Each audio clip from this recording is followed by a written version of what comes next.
തിരുവനന്തപുരം ജില്ലയിൽ വ്യാപകമായി പ്രൈവറ്റ് ഫൈനാൻസുകളിൽ മുക്കുപണ്ടം പണയം വെച്ച് പണം തട്ടിവരുന്ന സംഘത്തിലെ അംഗമായ പുല്ലമ്പാറ മരുതുമൂട് ചന്തവള വീട്ടിൽ മുഹമ്മദ് യൂസഫിനെയാണ് നെടുമങ്ങാട് പോലീസ് പിടികൂടിയത്.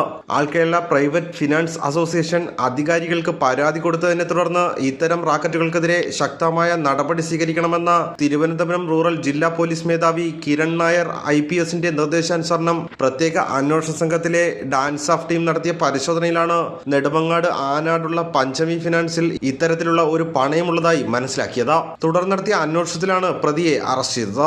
ഇയാളുടെ കയ്യിൽ നിന്നും 11 ഗ്രാം തൂക്കമുള്ള വ്യാജ സ്വർണത്തിൽ നിർമ്മിച്ച വള കണ്ടുകിട്ടുകയും കൂടാതെ Panavoor Keerthi finance, Vattappara CP fund, Nedumangad Revathi finance, Peroorkada Krishna finance, medical college SK finance എന്നിവിടങ്ങളിൽ പണയം വച്ചതായും കണ്ടെത്തി.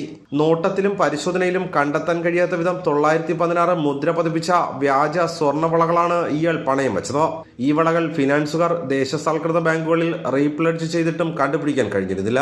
വ്യാജ സ്വർണത്തിന്റെ ഉറവിടം തമിഴ്നാട്ടിൽ നിന്നാണെന്നാണ് സൂചന കിട്ടിയിട്ടുള്ളത്. കൂടുതൽ ഫിനാൻസുകാരെ ഈ റാക്കറ്റുകൾ ഇത്തരത്തിൽ കബളിപ്പിച്ചതായി കണ്ടെത്തി. ഈ റാക്കറ്റിലെ മറ്റംഗങ്ങളെയും ഉടൻ തന്നെ അറസ്റ്റ് ചെയ്യുമെന്ന് പോലീസ് പറഞ്ഞു. Nedumangad DYSP B Gopakumar, narcotics DYSP Abdul Wahab, Nedumangad inspector Aneesh, sub inspector Raveendran, dance of SI Shibu, Saju, SCPO Sathikumar, Umesh Babu, Anoop, Sreejith, Biju എന്നിവരാണ് അന്വേഷണ സംഘത്തിലുണ്ടായിരുന്നത്.